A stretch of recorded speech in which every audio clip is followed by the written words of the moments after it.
Good afternoon, everybody. Big Mike here with you once again. Welcome back to Big Mike Talks, where today I'm going to be covering the first half of the week that was in pro wrestling. So that's Monday Night Raw, NWA Power, and AEW Dynamite. And it was a pretty interesting week of shows so far. We'll get into that a little later. But first up, we're going to start off with Monday Night Raw. And we get an in-ring Jey Uso promo. Pretty much calling out the Bloodline, saying, yeah, I know y'all are here. Come on out. Jimmy, along with Solo, come in from the crowd. And Jimmy and Jey have a little face-off. With Jey saying, look, me and you, we got into it for years. We've fought with and against each other since we were born. But this feels different. And even though there's bad blood between us, I miss you, man. Why can't you come back to me? And before he can finish, Jimmy Uso says, I never left you, bro. I'm always here to protect you. But it was your idea to leave the Bloodline. And you've gone on to be the biggest star on Raw. Debatable. Then you and Cody teamed up, won the tag team titles without me? Who left you, Jey? Everything you've ever done was because of me. And your biggest moment was because of me. Then Jey gets back on the mic, says, my biggest moment of my career is going to be me versus you at WrestleMania when I knock the yeet out your ass. And then Jey starts just beating down on Jimmy. Solo then gets up on the apron, distracts Jey. Jimmy with a super kick. And then beatdown continues. And then who makes the save? It's Cody Rhodes with a big old Cody counter to Solo. So, I'm going to say this first. WWE with a tiny bit of revisionist history, as the Usos split from the Bloodline was actually Jimmy's idea. But then Jimmy went back because he wanted to protect Jey from becoming the tribal chief for reasons. I don't know. It's pretty much the reason why I'm over this Bloodline stuff. And I want to see something a little different. Also, I'm going to say this. The Usos feud so far has been ice cold. I'm sure they'll have an interesting match. Maybe, hopefully, a stipulation added. I don't know. I've been hearing that Rikishi, the boy's father, wants to get involved. So, maybe we'll do something with him. Who knows? Anyway, next we see Adam Pearce. He's backstage. In walks Paul Heyman, who says, look, Adam, I owe you an apology from last week. And also from tonight, because that was not authorized by Roman Reigns or The Rock. We've been isolating all day, but Roman is a man of his word. Jimmy and Solo are now out of the arena. They're gone. But no, I am still going to be here on official business. Then I'm going to go away too. But everyone will be caught off guard by my business. So a little tease from Mr. Paul Heyman, in which, if I remember correctly, I don't think that ever got resolved. Unless I'm wrong. Unless I missed something. But anyway. This first matchup is the first Raw qualifiers for the WrestleMania 40 ladder match for the tag team titles. As it's DIY, Johnny Gargano and Tommaso Ciampa, taking on Brutus and Julius Creed, the Creed brothers. And honestly, this was an absolute masterwork of tag team wrestling. These two groups, they pretty much had a PWG match. Plenty of near falls, plenty of finishers, plenty of counters. At one point, the Creeds go for the Brutus Ball. Johnny Gargano with a chop block from behind. That was awesome. Ciampa and Gargano then lock Creeds into a Gargano escape / whatever Ciampa's submission finisher is. But they get out of it. Creeds go for the Brutus Ball again. They whiff. Bunch of super kicks into a roll up for the victory for DIY. So they're the first qualifiers for the WrestleMania 40 ladder match. I did reveal those from last Wednesday, so you know who's going to be in it. So, yeah, definitely a very entertaining opening matchup. And, while I'm a little disappointed the Creed brothers couldn't qualify for this match, I'm more than happy DIY made it. Anyway, next we cut to backstage as the Judgment Day, minus Priest, are hanging out with Andrade. With Dom pretty much trying to recruit Andrade, which is interesting. Then Andrade says, look, I'm going to be having a match next week. After that, let's evaluate my position. So he leaves, looks right at Priest. Then he goes back to wherever he was. Priest then addresses JD McDonough, with Priest saying, look, Ricochet made a fool out of you last week. You couldn't handle this. But tonight, Dom is going to make it right. So Dominic Mysterio versus Ricochet. And honestly, we'll get to that one a little later. As next, we have Katana Chance and Kaden Carter taking on Indy Hartwell and Candice LeRae. And Candice LeRae has a new kind of catty gimmick going on. First up, a couple weeks ago, bringing on Maxine Dupri's deceased little brother, which that's a low blow. Here was a real kind of nothing match, really. Like, don't get me wrong, these two teams are very talented, but they were not giving a ton of time. And, yeah, winner via the Boston Crab, Indy Hartwell and Candice LeRae. I forget what was said by Candice. I know she brought up something, but I don't know. Then we get an in-ring Cody Rhodes promo. And actually before that, we get a reveal April 1st on Peacock.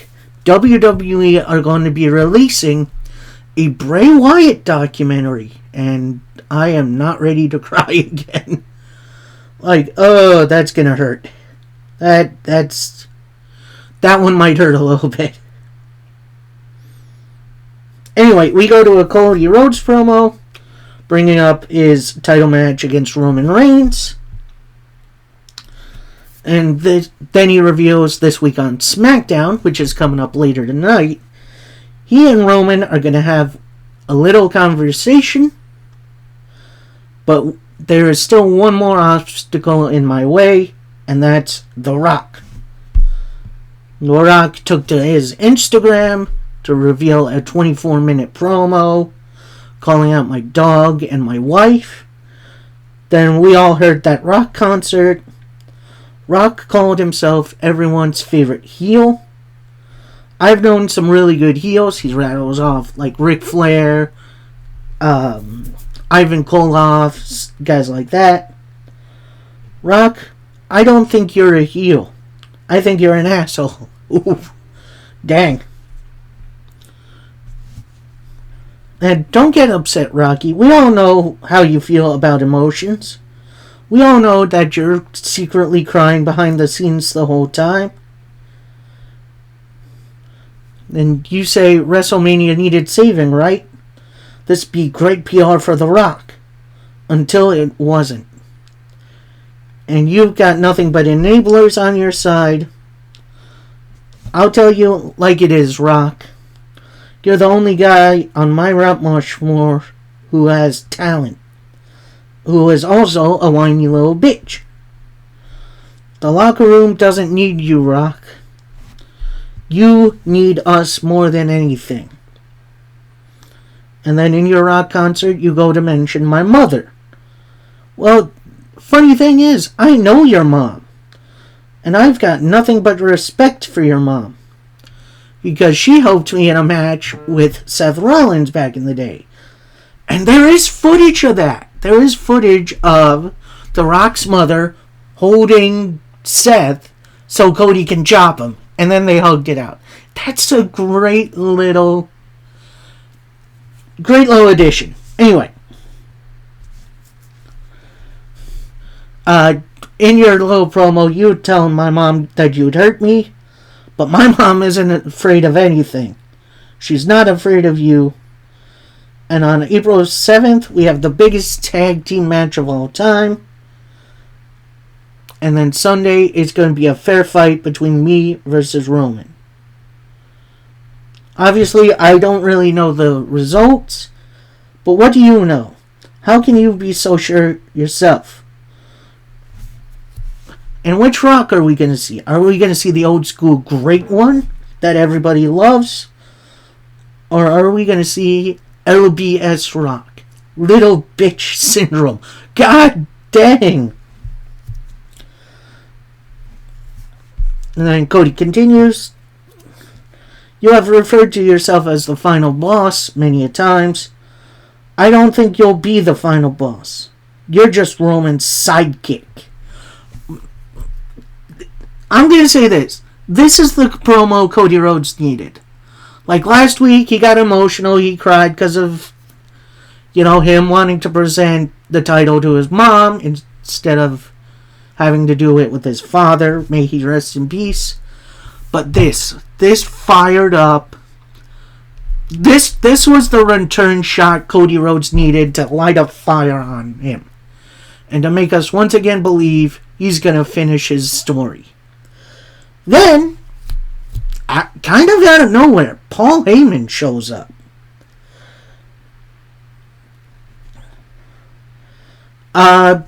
Comes out pretty much saying, look, we share our ideals in conflict. I want to offer my apologies for a few weeks ago. For a wise man, that was pretty stupid. And it looks like Paul's about to get in the ring. Cody Rhodes pipes up, look, I didn't want any apology. But if you want to step in the ring, you be my guest. Paul Heyman then says, I thank you, but I'm fine right here. He stays on the apron. Now, I'm here to carry a message from Roman Reigns for you. He is a chief of his word.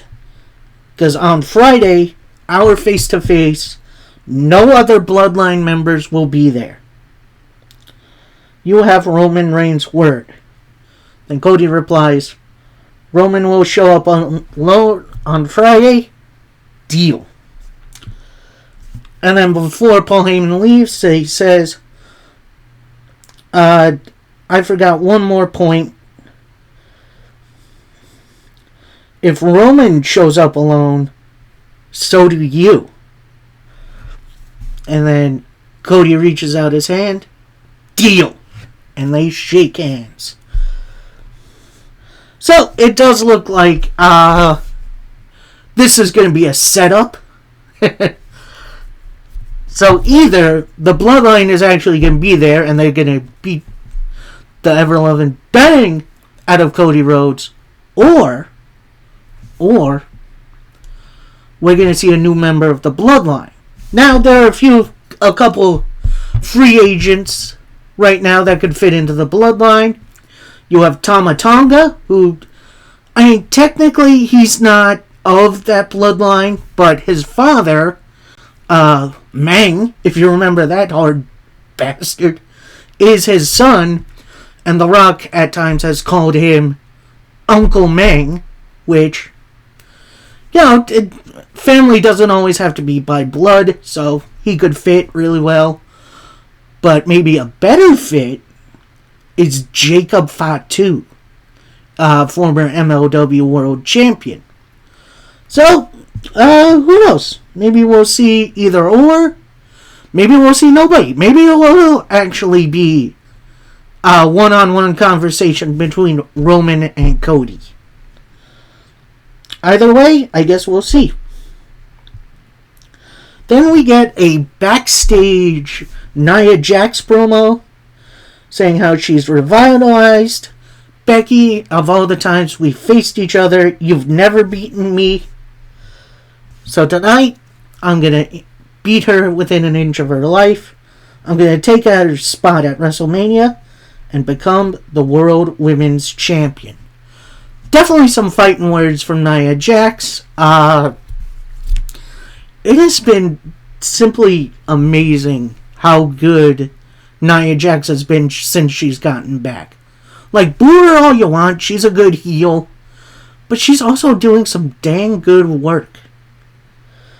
Anyway, we see Cody Rhodes. He's about to leave backstage along with Pharaoh, who, good to see Pharaoh again. I love that little doggy. And then Jay runs into him, pretty much saying, look, you're obviously not going to SmackDown alone. This is obviously a bloodline trap. I know how they work. Then Cody replies, I'm a man of my word. I'm going alone. And then Jay says, if y'all need me, I'll be here for you. So Cody definitely building up his own team to counter the bloodline, in which it's about damn time. Like, for years, we've been seeing bloodline interference and Roman Reigns' mismatch since he gotten back. Even before the bloodline was officially a thing, he had a Heyman. So, Cody building up his own little Cody Vengers should work, hopefully. So far for them, we got Seth. I think Sami Zayn's going to get involved. And then we got Jey Uso. And oh boy, if WrestleMania 40 Night 2, glass shatters, that place is going to go insane. Anyway, next up, we got a fun little matchup as we got Ricochet taking on Dominic Mysterio. And this was... honestly, this was very, very entertaining. Lot of JD McDonough interference because he and Dom are teammates. Dom misses with the 619. Ricochet with the recoil for the 1, 2, 3. Post-match, Judgment Day attacks Ricochet. So, I don't know what they're going to be doing with Dom for WrestleMania, but I think I could dig a fun little feud with Ricochet. Alright, next we have Sami Zayn. He's kind of walking around in the back. Chad Gable walks in. He says, look, I've been looking for you. Last week in the Gauntlet match, it was an honor to be facing you. That match could have gone either way. And then Sami's like, yeah, fine. Then Gable asks, well, you look a little down, man. What, you got something on your mind? Out with it, man. And then Chad says, look, this match meant more to me than it did you. Sami replies, look, I hear you say that. Maybe it's a little unfair. I've got my flaws too. And Chad says, yeah, I know all that.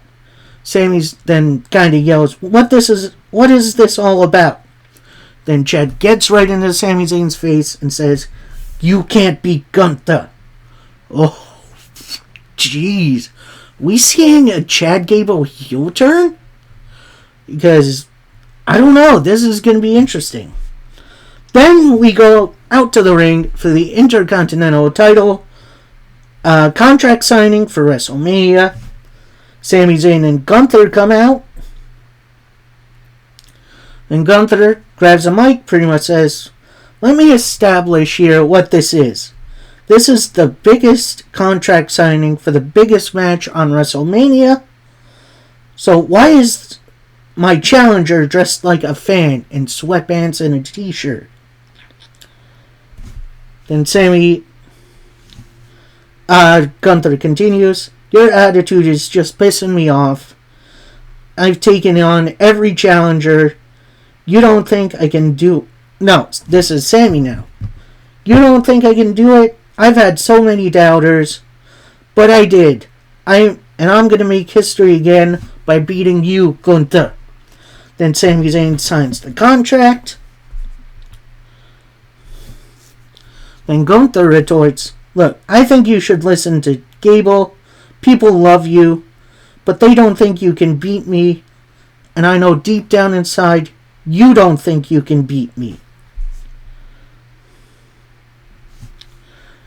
Then Sami retorts, I'm going to be standing on your doorstep waiting for that beating. At WrestleMania, your dreams will meet reality. Ooh. And then Gunther signs.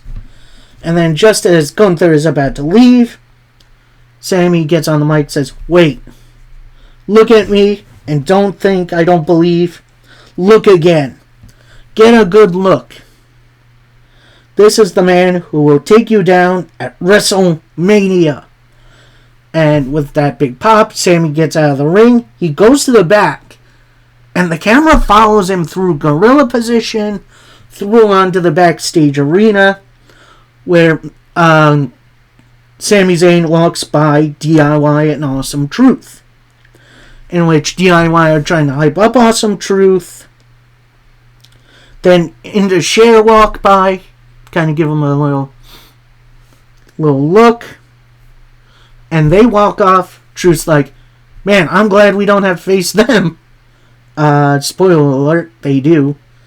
And then the camera follows Truth and Miz through Gorilla again to the ring. I'm going to say this.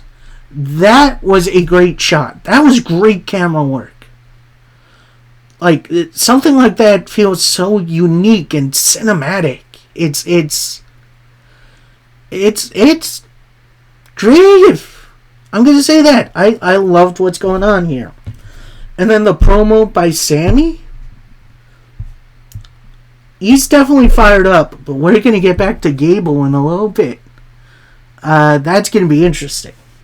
So, anyway, we got another qualifying matchup for the tag team ladder match at WrestleMania, as Awesome Truth, Miz and R-Truth, take on Indus Sher. That's Veer Mahan and Sangha. And honestly, it wasn't much of a match. Indus Sher tried to get some stuff in early, tried to get a pinfall, only for 2. R-Truth does a 5-knuckle shuffle, tries for the attitude adjustment, but that gets countered. But before Veer can get some offense in, he gets put in the STF. Eventually that gets broken up. Then we get the weirdest finish I think I've ever seen. So, Veer and Miz are fighting on the outside. R-Truth kind of goes for a roll-up, but then Sangha elbows Truth right in the face. They both fall over, with Truth kind of laying his hand on Sangha. They're the 1, 2, 3. So your winners, moving on to WrestleMania, Awesome Truth. I don't know. I don't really like that finish. I would have been okay with a surprise roll-up, but that was just dumb. Anyway, next we got Sami Zayn and Chad Gable. They're talking backstage. Sami Zayn's like, tell me why. Tell me why you think I can't beat Gunther. Then Chad Gable retorts, with Gunther, it's not just physical, it's mental. You're the ultimate underdog, and Gunther is a different breed. He doesn't change you mentally, and if you don't change your mentality, you won't beat him. So, I see this going one of two ways. One, Chad Gable gets himself added to the Intercontinental title match. Or, we see some training vignettes where Chad Gable is training Sami Zayn like Rocky, which, I don't know, I think could be fun. You keep Chad Gable as a nice babyface, so that in the future, he'll be the one to dethrone Gunther, which, no offense to Sami Zayn, I don't think he's beaten Gunther either. We then get the announcement that not only is CM Punk coming to Chicago next week, which that should be a fun one, he is also going to be at WrestleMania. Now, in what capacity, I'm not sure. I don't think it's going to be anything physical. Like, I don't think he's going to be having a match. I think what might happen is either A, he's going to be a ref for the Drew McIntyre-Seth Rollins match, or he's going to be on commentary for that match, which, either way, that's fine. Anyway, we're going to a Drew McIntyre promo, but before he could get in the ring, Seth Rollins' music hits, he makes his entrance, walks right past Drew, they both get in the ring, and then Seth finally sees Drew, he says, Drew, sorry, I didn't see you there.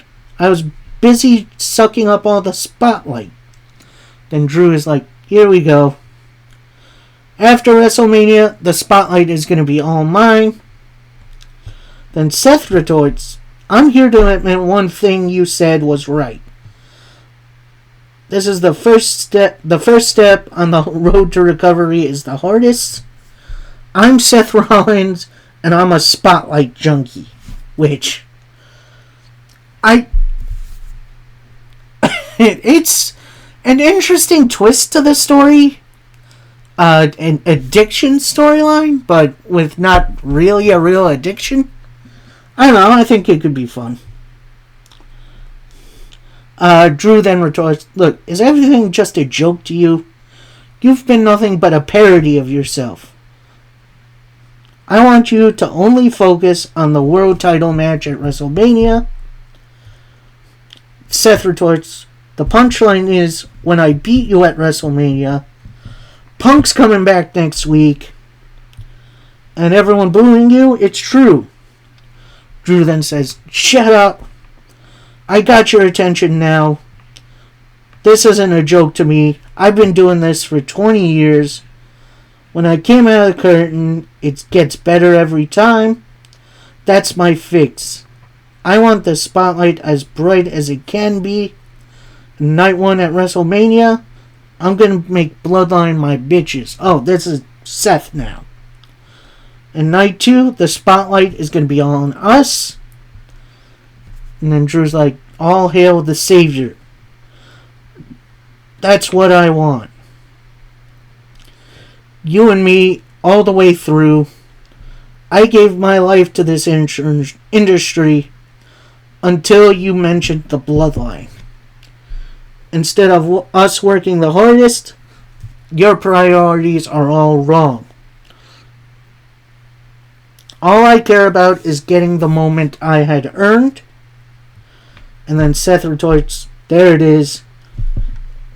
You want to call me a spotlight junkie? You're addicted just like me.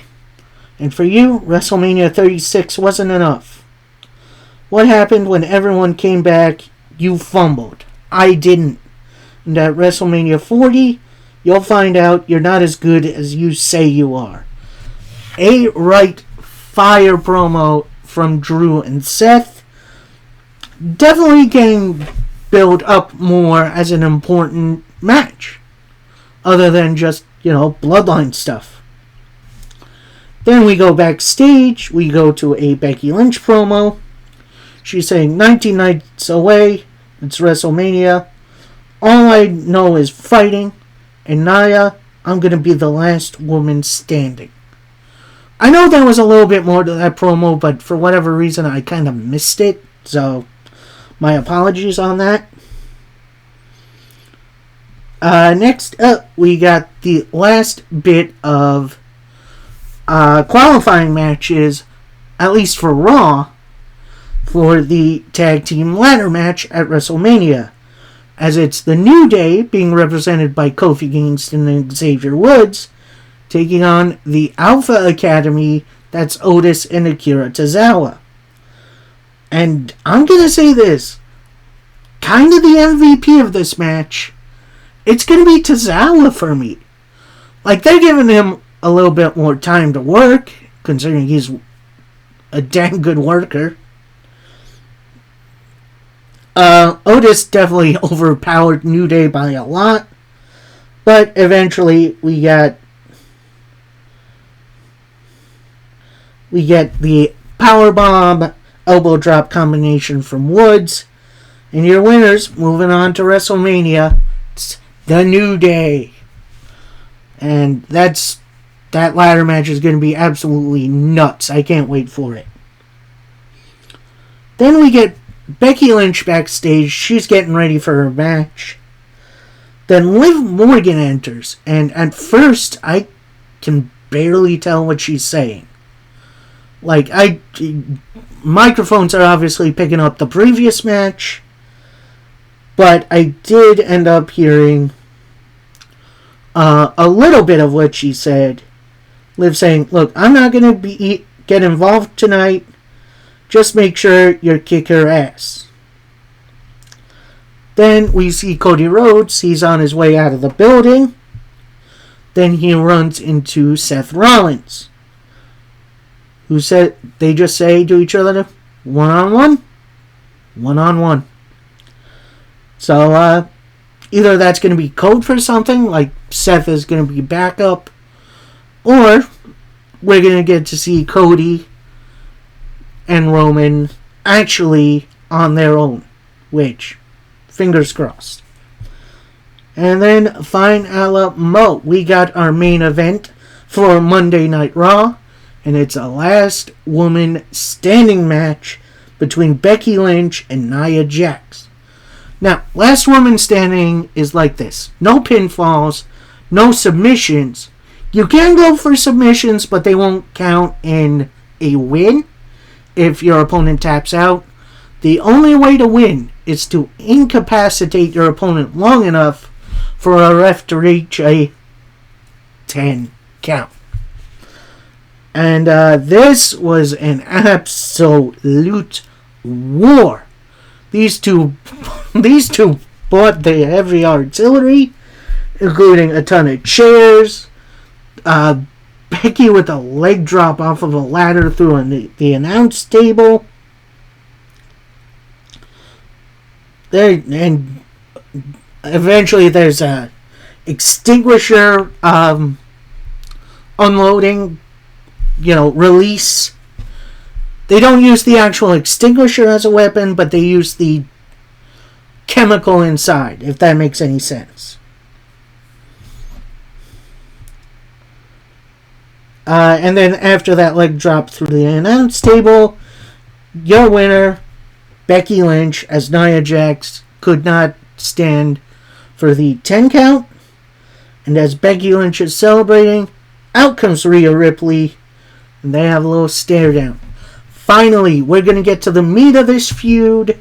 We're going to see Rhea, we're going to see Becky one-on-one, and I can't wait. So, that was Monday Night Raw. Definitely some good stuff to watch. Overall, it was kind of a middle-of-the-road Raw. Like, it wasn't bad, but it wasn't, great. But, of course, they're giving their big top guys some time off to be ready for WrestleMania. Next up, we got NWA Power. We start off with a Thrillbilly Silas Mason interview. Of course, our NWA National Champion. And he pretty much starts out, not to brag about this, you all know my list of victims. And the list is for the Oscar for the Iron Claw. I forgot he was in Iron Claw. That's awesome. Then he continues, while that's some awesome accomplishments, it always gets eclipsed by the light of my national title. I started out with the lowest of lows, being born in the bathroom of a Waffle House. That's an interesting story beat. Now to the top of the sports world. Then someone interrupts, and I don't know who it was at first, but then it's revealed it is Bruiser Bob, and apparently he is the cousin of Thrillbilly Silas Mason. He gets on the leg, and he's demanding a shot at the national title. Then Thrillbilly was like, look, when I made that promise, I was obviously drunk. I don't think I can give you a shot now. Then Bob says, look, we're family. You're going to give me that shot. Did Hollywood make you into a coward? And then Thrillbilly said, like, you're right. I messed up. I didn't follow through. And I'm going to tell you my second favorite movie is, it's Pearl Harbor. That brings out Kerry Morton and Alex Taylor of the Southern Six, who attack Bob from behind. But who makes the save? A person we haven't seen in NWA in a couple months? It's Devin Dixon, who is the roommate for Thrillbilly Silas Mason. And then earlier in the season, he challenged for the national title. So then this leads to a tag team match playa as Kerry Morton and Alex Taylor of the Southern Six take on Bruiser Bob and Devin Dixon. I've never seen Bruiser Bob wrestle before. He's alright. He definitely brought it to Kerry Morton, that's for sure.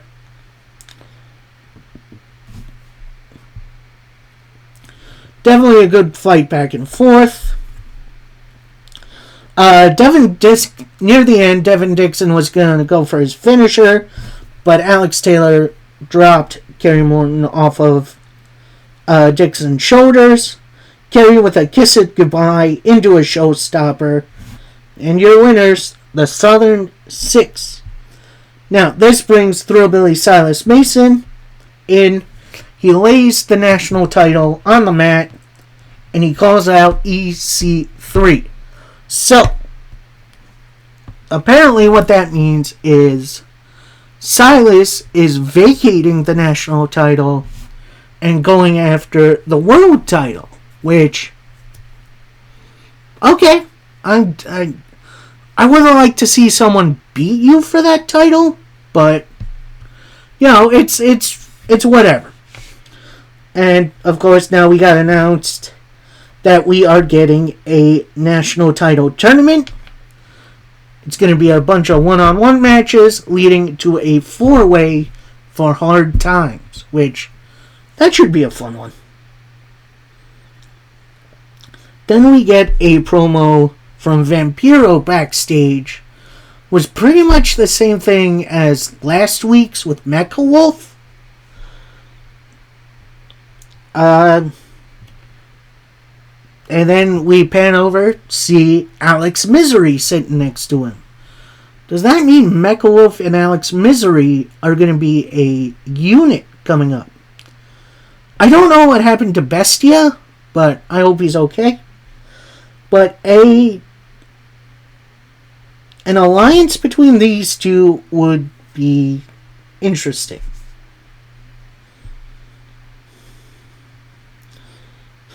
We then get a little grudge match between Ruthie J and Tiffany Nueves. This is their second outing for the NWA. And yeah, this was a great little matchup. Both these two are absolutely gifted in what they do.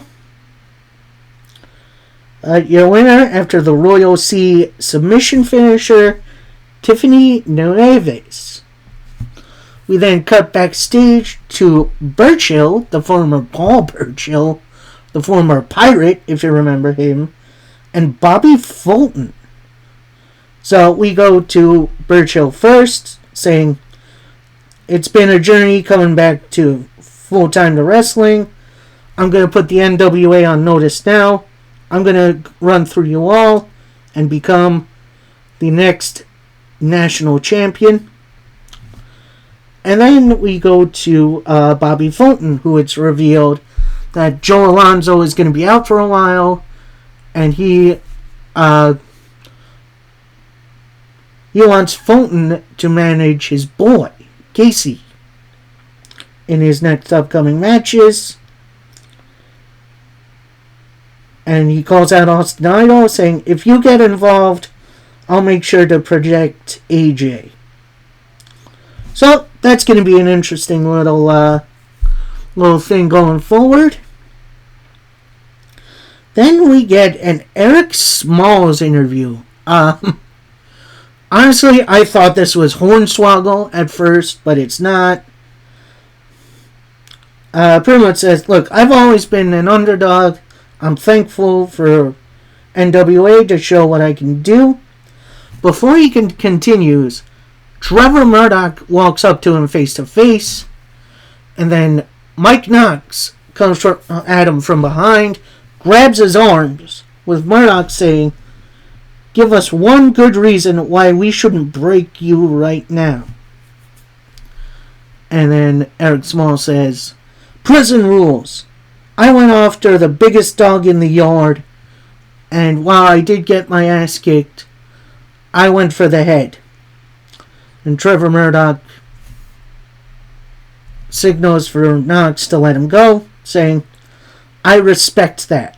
Then out come the Spectaculars, at least Rolando Freeman and Slade. No Rush Freeman, which, that's interesting. With Rolando taking the lead, saying, "This guy deserves more of your respect than me. You ain't got no..." Trevor Murdoch relates, "Yeah, you want to know why? This guy has balls. You don't." Then Rolando retorts, "Yeah, I got no balls. I got cojones." And you know what? You three just made Rolando's list, and you just made the biggest mistake of your lives. And it's going to be the end of you soon. And then Murdoch retorts, "Oh, if you're so confident, why don't we have the Spectaculars versus Knox, Murdoch, and Smalls?" With Rolando replying, "Oh, it's on." So, looks like we're going to get that trios match coming soon. Should be a fun one. I've never seen Eric Smalls wrestle. I hope nothing but good things. We then cut to backstage, and it is an interview with the United States Tag Team Champions, the Immortals, with Kratos taking the lead, of course, saying, "We know what evil is coming. That conniving son of a bitch Stevens is, and there's always something we have to go through to get to these guys. And while you hit my brother in the face, know what he's going to go do when he gets his hands on you. And as for your proposition, we're not giving up these United States Tag Team titles until we're standing face to face with you two in the ring." And then Kratos just starts rapping for whatever reason. It's good for him to show a little bit more personality, which is great. Came a little bit out of nowhere, though, which, whatever. And finally, we got our first qualifying match for the Fatal 4-Way for the national title. as Blake Troop takes on Brian Idol. And at first, Blake Troop pretty much dominates this match. Eventually, Idol gets back into it, including taking out Blake Troop's manager, Chris Silvio. Eventually, Silvio does get back into the match, yanks on the hair of Idol, and then we get Silvio in the ring. It looks like he's about to hit Idol. Then Natalia Markova gets in the ring. They start pushing each other. Markova with a low blow and then a big kick. They go to the outside. And then this was pretty much the Blake Troop show, winning with the Bulldog choke. An overall entertaining episode of NWA Power. I'm glad we're getting some build-up for Hard Times. Should be an entertaining show. I'm definitely excited for it. And now we are going to finish up with AEW Dynamite. And yes, I'm going to stick with Dynamite because on Wednesday it was a double feature with Rampage coming a little after, being preempted by the NCAA tournament. So I'm going to stick with Dynamite for now, and then later on Monday I'll include Rampage. So we start off with a Mercedes Moné interview, who is still hot on a high off of her debut last week, saying she missed all of this. I'm excited to be here. But obviously you all don't know this. This was almost all taken away from me 10 months ago in a match with Willow Nightingale. While right now I might not know who I am, I got a video to give you guys a taste. So we get a kind of Mercedes Moné hype / highlight video, which that was very cool, showing her different matches and moments with Stardom and New Japan. Although I'm surprised we didn't see anything from All In from London, which that would have been cool. Then we cut right back to Moné saying, I was kicking butt all over the world. Then I got hurt. And now, here I am. I'm all elite. And I'm going to make my mission clear. I'm here to lead a women's global revolution. And now, about last week, Blue and Hart took out Willow. I have unfinished business with Willow. So you two, hands off. Lights go out. Julia Hart is out on the ramp. Sky Blue tries to attack Moné from behind, but she eats a backstabber. Moné goes for a Rainmaker, but that gets blocked, with Sky Blue saving Julia Hart. Julia Hart and Sky Blue then get some chairs from under the ring. They go to hit Moné. Out comes Chris Statlander and Willow Nightingale with their own chairs to make the save, with Sky Blue and Julia Hart backing up. And while Statlander and Moné are celebrating, looks like Willow Nightingale was winding up to hit Moné. I don't know, something to keep an eye on. But before Willow could go through with her attack, Moné turns around, sees her, and then Willow drops her chair. So, yeah, definitely going to be interesting goings on for Moné and Willow. We then go backstage for an interview with the Elite. With the Elite praising the interviewer of getting Okada's name right. But you need to make more of a respect by pronouncing his name in his native tongue, which, that's a great line. Then the Young Bucks are talking for Okada, saying tonight he's got a big title match, and with all that, Okada always rises to the occasion. It's going to be a personal match. And so tonight, we're going to be your personal match organizer. And then Okada finally gets on the microphone saying, Eddie, I'm coming for your title, and there's nothing you can do about it. We then go right into our first match of the evening, and it's for the Continental Classic title, as Kazuchika Okada challenges Eddie Kingston. And oh my goodness, this was a hard-hitting affair. Like, these two would rather try to hurt each other than try wrestling moves, although eventually Eddie Kingston does go for a few suplexes.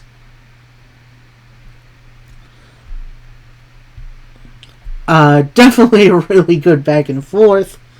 But eventually Okada hits the Rainmaker for your winner and new Continental Crown Champion, Kazuchika Okada. And as he's celebrating with the title in the ring, Pac comes out on the stage and he's gunning for that title. Pac versus Okada. Yes, please. Next up, we got a backstage interview from Swerve Strickland saying, my intention has always been the same. And while Joe last week attempted to embarrass me, I also have a history of choking people out. I was inspired by Mike Tyson. And tonight, I'm going to offer an open challenge. Make sure you send the biggest man you possibly can. Swerve, man. Swerve is a babyface. I never thought it would work, but I'm definitely behind this man. So, next up, we got a Chris Statlander, Willow Nightingale interview, and it looks like it's from the car park, which is interesting. With Willow revealing, after tonight, I'm going to be in more street fights than any other woman on the roster. And after tonight, I meant what I said. This is going to be the end of this. Then in comes Mercedes Moné, who goes to Statlander saying, thank you for helping me tonight. It's all what a CEO does. You've done it. And then she and Statlander shake hands. Willow Nightingale then walks up saying, you've done enough. And Moné walks off. So, there's an interesting feud to go off of. That's going to be... Ooh, there's definitely some bad blood there. Next up, we got the definitely one-sided decent match as Hook took on Chris Jericho. Hook pretty much early on had counters to everything Jericho threw at him.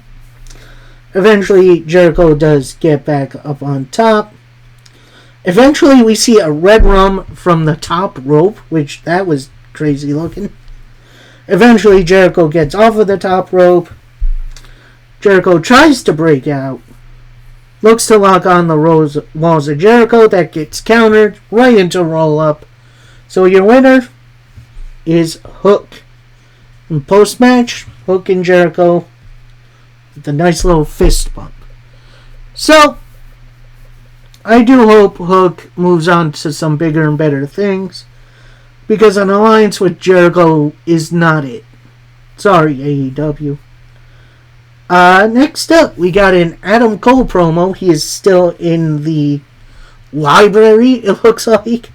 It's a very nice set. Then he pretty much says, look, I hate being disappointed. Wardlow, I'm disappointed in you. You had one job to fill, and you failed.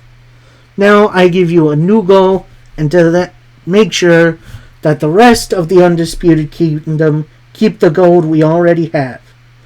And no, I'm not saying this out of anger. I want you to reach your full potential don't screw this up. And I have seen a little discourse online saying, oh, this is the end of Wardlow. He's a minion. I think this is going to build him up into a babyface again.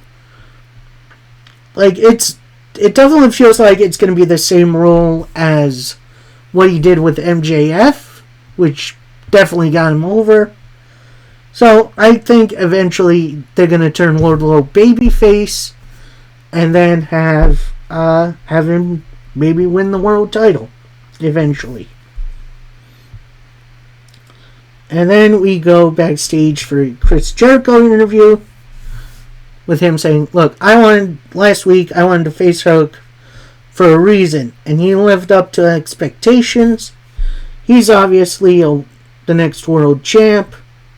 And Hook, next week, I got a proposition for you. Can we get Hook away from Chris Jericho, please? Like, there is zero reason I want to see Hook being mentored by Chris Jericho. None. Alright, next up, we got a Will Ospreay in-ring interview. Saying, let's clear the air now. Last time I was in this city, I was a bit of a naughty boy. But today, I stand here and apologize for what I did. And yeah, I said what I did about Danielson on Collision. And everyone in the wrestling world should study that Shibata versus Danielson match. And, maybe he's right about me. When I went to Japan, I saw Danielson's shoes, and they looked too small for me. And while I admit what you did in Japan was really good, what I did was elevate pro wrestling. And you're saying I can't walk in your shoes? Want me to prove it? Shibata, it's been a long time no see. I want to know the difference between a 20 and a 30-year-old. Shibata, next week, step to me. Danielson, stay home and watch what the Billy Goat is all about. Oh my goodness. I am now super hyped for Ospreay versus Danielson. But next week on Dynamite, we're getting Will Ospreay versus Katsuyori Shibata. And yes, I know they had a matches in New Japan. But this is going to be mind-blowing. Just watch. Alright, next match up. It's a little women's tag team match, playa. As AEW Women's Champion Toni Storm teams with Mariah May to take on Thunder Rosa and Deonna Purrazzo. And while this was a fun match, with Purrazzo constantly trying to make Toni Storm tap out to no avail, Thunder Rosa eventually got her hands on Storm. Storm with a hip attack goes for Storm Zero. That gets countered into a roll-up. So your winners are Thunder Rosa and Deonna Purrazzo. I do wish this match went on a tiny bit longer, but I got the message. So we'll see what happens with the AEW Women's title in the near future. Next up, we got the Open Challenge match at Swerve Strickland. Waits for his opponent. It's the Butcher of Butcher and the Blade, and he looks incredible. Like, he has definitely lost some weight and, gained a bit of more of a mustache, too. This match was, at first, this was honestly the Swerve Strickland show. Butcher tried to fight back a little bit, but then Swerve with a house call, a Swerve stomp, at first goes for a pin, then goes for an arm trap, and your winner by submission, Swerve Strickland. This match was what it was. Hopefully we'll see Butcher somewhere down the line. Next up, Swerve Strickland. He gets on a microphone, says, Samoa Joe, before I met you, I had nothing but respect for you. But now I've stopped liking you, and I'm very, very close to just straight up hating you. And as I stand here with this chain, I'm waiting for my time to strike. Every week, you're sending your people to watch your back. I'm going to take them all out until you give me what I want. This brings out Samoa Joe, who says, what to do with something like you, Swerve? Obviously, I should listen to my gut and just ignore you. You lost at Revolution, but I cannot do that to you. You still believe the impossible is possible, and the problem is that that mindset is infectious. And I'm sweet until someone like me takes that away. And I know what to do with you now. I'm going to give you exactly what you want. This brings out Don Callis, obviously to the chorus of blues. And he's saying, guess when you're in Swerve's house, you just get title shots. So how about this? I make a proposition for you. You and Takeshita have the same amount of wins. And Takeshita will show you what it's like to lose. It's not Swerve's house. It's Don Callis' family's house. Then Swerve retaliates. I'm going to burn the Don Callis family tree to the ground. And after I'm done with Takeshita, I'm coming back for you, Joe. So, yeah, definitely a nice fired up promo from the number one contender. And Swerve versus Takeshita. Yes, please again.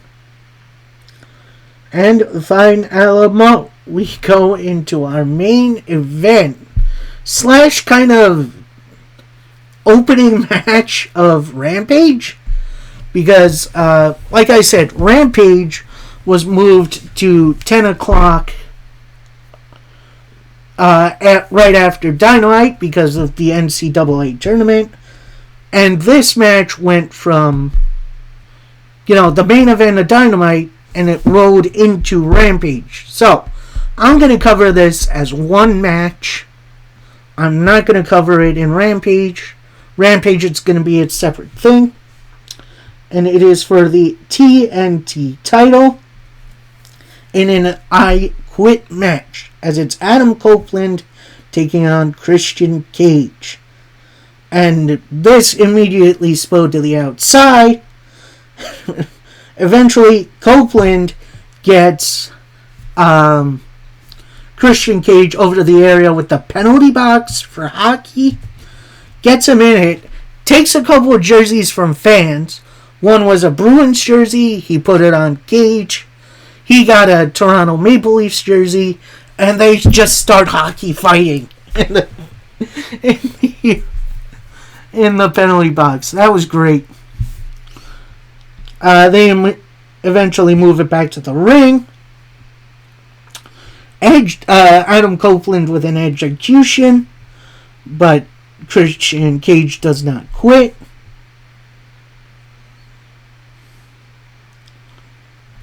He then sets up a ladder, kind of long ways, slingshots Cage into it, still doesn't quit, goes for a spear, misses, eye poke, tosses him into the ring post.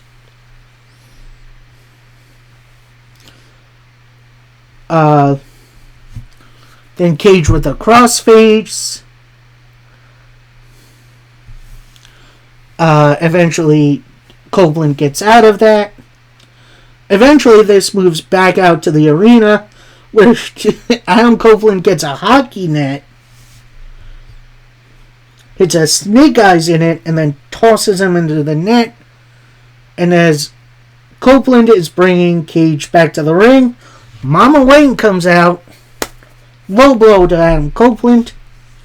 Copeland still doesn't quit. Christian Cage with some hockey stick shots. That was brutal. Adam then passes out, but he doesn't quit. Cage then gets a regular chair, and then a chair wrapped in barbed wire.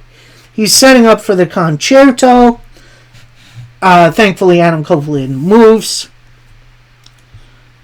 Cage goes for the kill switch, but that gets blocked. Again, with another hockey stick. Eventually, Copeland gets Christian Cage into a crossface with a hockey stick in his mouth. But then out comes Nick Wayne and Killswitch to break up that submission. Mama Wayne with a slap to Adam Copeland. And as they're all standing above him, getting ready to finish him off, in comes Daniel Garcia and Matt Menard to make them save. And then Baylor DDT to Killswitch. Then Nick Wayne gets tossed to the outside onto Killswitch. A crossbody by Garcia. Then everyone gets back in the ring. They start handcuffing Nick Wayne and Killswitch. They start surrounding Mama Wayne. Mama Wayne then leaves to the back. Copeland with a spear to Christian Cage. Christian Cage then gets hit with a handcuff. He gets handcuffed to the turnbuckle. Then Adam Copeland gets his newest toy, Spike, which is a barbed wire board with these big ass spikes coming out of it. Low blow from Copeland. Cage still doesn't quit. Then Adam Copeland takes Spike out of his case. Headshot to Christian Cage. Ow. And then Copeland is going for another one. Cage eventually quits. So your winner and new TNT champion, Adam Copeland. And honestly, that was a whole lot of fun. It was very, very brutal and a nice, hopefully, end to this Adam Copeland Christian Cage feud. I kind of want to see Adam Copeland versus some of the younger dudes. But overall, that was definitely a fun main event. AEW Dynamite's quality has definitely gone up. If you're not watching it right now, I don't know what to tell you. Anyway, yep, that is it from me. I hope you all enjoyed. And until next time, happy wrestling, everybody. Peace.